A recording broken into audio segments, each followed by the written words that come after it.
नमस्कार, think tank की special report में आप सभी का बहुत बहुत स्वागत है।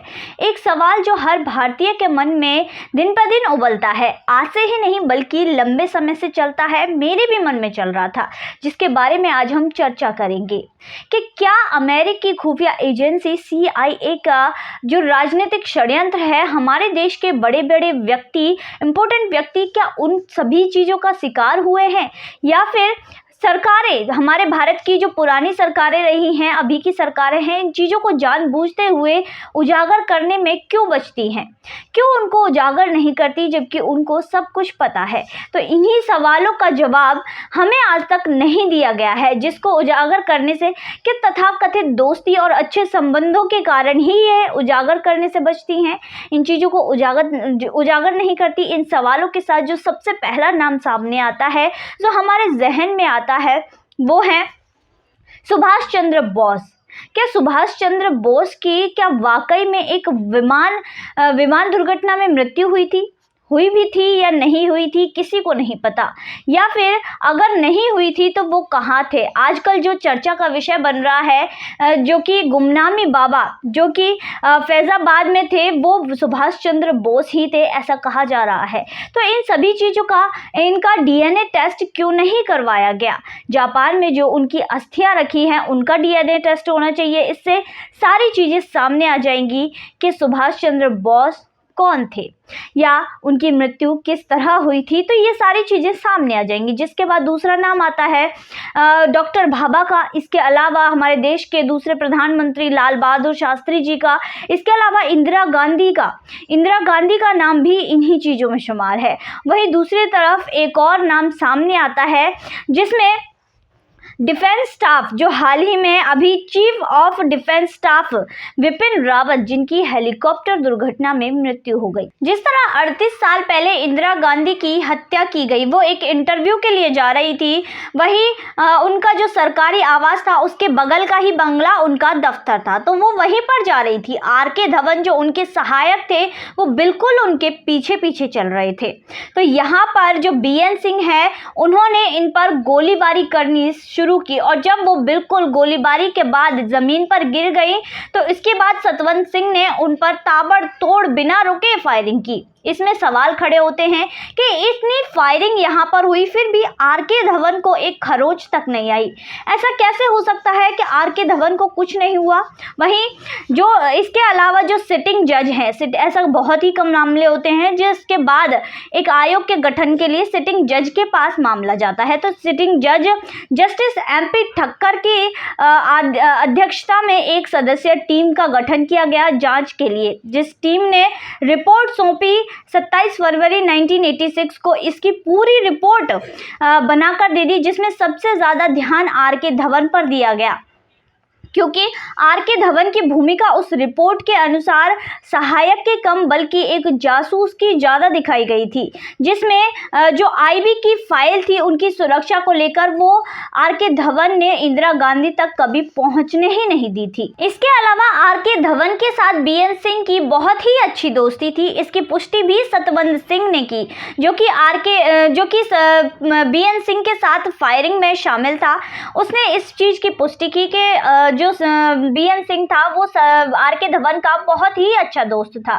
इसके अलावा उन दोनों को सुरक्षा पर तैनात करने से पहले उनको पहले एक बार हटाया जा चुका था, फिर भी RK धवन ने दोबारा उन्हें रखा, ये कहते हुए कि जो PM की सुरक्षा में लोग होते हैं, उनका ब्लड ग्रुप, कम से कम एक का ब्लड ग्रुप मिलना चाहिए प्रधानमंत्री से।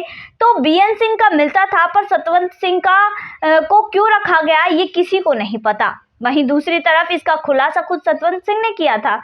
इसके अलावा ठक्कर कमीशन ने एक और चीज का खुलासा किया, और इसका सीधा सीधा संबंध CIA से दर्शाया। CIA का भी इसमें संबंध है, ये भी बताया। इसके अलावा प्रधानमंत्री आवास के पास जो मेडिकल व्यवस्था थी, यानी कि प्रधानमंत्री का घर है, देश का इतना इम्पोर्टेंट व्यक्ति है और उसके घर के बाहर एम्बुलेंस ही नहीं थी। उनकी एम्बेसडर कार में उन्हें एम्स अस्पताल तक ले जाया गया था। इसके अलावा आईबी के जॉइंट डायरेक्टर की भूमिका पर भी इसमें सवाल उठाए गए। इसमें आरएन का सुरक्षा सलाहकार जो थे उनकी भूमिका पर सवाल उठाए गए। दिल्ली के कमिश्नर एस टंडन की भी भूमिका पर इसमें सवाल उठाए गए थे। इसके अलावा ठक्कर कमीशन की जो रिपोर्ट आई थी उसमें आर.के. धवन की भूमिका को लेकर जो सवाल उठाए गए थे उस पर भी सवाल उठाए गए, जिसमें एसआईटी जो टीम उनके अंडर काम कर रही थी उसी को ये जिम्मेदारी सौंपी गई कि वो ही इसकी जांच करें कि पर ऐसा होता नहीं है। वहीं सिख दंगों के मामले में यही बात केंद्र सरकार के सामने आई थी। केंद्र सरकार ने जब रंगनाथ मिश्रा की कमेटी की रिपोर्ट आई तो यही हुआ। जांच आयोग को न्यायिक जांच की रिपोर्ट पर पुलिस पर सवाल नहीं उठा सकती, ऐसा कुछ कहा था। इसके बावजूद एसआईटी की रिपोर्ट आई, वो भी 50 पेज की, जिसमें ठक्कर के सवाल जितने भी आर.के. धवन पर सवाल उठाए गए थे उनका बिंदु दर बिंदु उसमें जवाब दिया गया। जिसमें रिपोर्ट आने के बाद ये होता है कि 6 महीने बाद उसको संसद में पेश करना होता है, पर ऐसा भी नहीं हुआ, जबकि उस समय पर राजीव गांधी की सरकार थी और गांधी परिवार में ही किसी की मृत्यु हुई है और गांधी परिवार के सदस्य को ही इस चीज की परवाह हो। सबसे ज्यादा आतुरता तो उन्हीं को होगी इस चीज की, इस रिपोर्ट को जानने में, पर फिर भी वो रिपोर्ट संसद में पेश नहीं हुई और किसी ने भी उस रिपोर्ट को नहीं देखा। 27 फरवरी 1986 को ये रिपोर्ट सरकार के पास आई, फिर भी इसको सदन में पेश नहीं किया गया।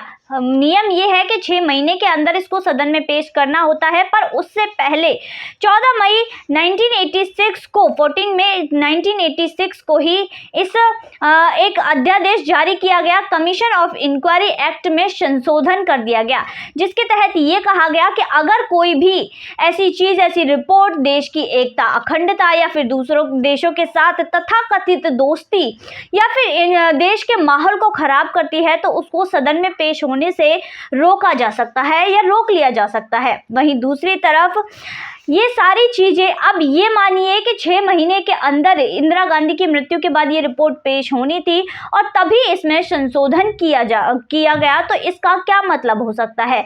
तो इसमें कई सवाल खड़े होते हैं, जिसमें आज की सरकारों ने तो ऐसा कुछ नहीं किया, आज की क्या उसके बाद किसी भी सरकार ने ऐसा कोई भी काम नहीं किया है। अब यहाँ पर जो CIA पर संदेह होता है वो इसलिए होता है क्योंकि अमेरिका आज से ही नहीं बल्कि पहले से ही, सिर्फ भारत ही नहीं बल्कि अन्य देश भी, वो नहीं चाहता कि कोई अन्य देश भी कोई मजबूत बने। और डॉक्टर भाभा कर रहे थे परमाणु परीक्षण, यानी कि परमाणु जो कार्यक्रम थे उसको आगे ले जा रहे थे। इसके अलावा एकमात्र व्यक्ति जिससे अंग्रेज डरते थे वो कोई और नहीं बल्कि सुभाष चंद्र बोस थे, जिनके बलबूते पर भारत में आज़ादी मिली थी, जो भारत को आज़ादी की सौगात देकर गए। तो ऐसे स्ट्रॉन्ग व्यक्ति, तो इसमें यही संदेह होता है कि इसमें CIA का भी हाथ हो सकता है। तो आज की वीडियो में बस इतना ही, फिर मुलाकात होगी ऐसी वीडियो के साथ। तब तक के लिए प्लीज़ हमारा चैनल देखिए, वीडियो को लाइक कीजिए और चैनल को सब्सक्राइब भी कीजिए। धन्यवाद।